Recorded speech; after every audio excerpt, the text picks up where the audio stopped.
Euskararen bizi berritzeak herrian dituen erronkei heltzeko Euskaltzaleon saretze bat abiatu dugu, euskaraz bizitzeko hautua sustatzeko, arnasguneak sortzeko eta herri nortasuna euskararekin lotzeko. Euskararen bizi berritzeak herrian dituen erronkei heltzeko Euskaltzaleon saretze bat abiatu dugu, euskaraz bizitzeko hautua sustatzeko, arnasguneak sortzeko eta herri nortasuna euskararekin lotzeko.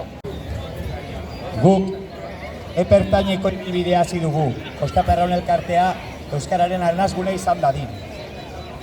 Eta hori lortze bidean hizkuntza ohituretan eragiteko eta erabilera aktibatzeko neurriak lantzeko konpromisoari heldu nahi diogu. Badakigu klubean dauden hizkuntza portaerak gizartearen isla direla. Euskararen kaleko errealitatea erreproduzitzen dela bertan.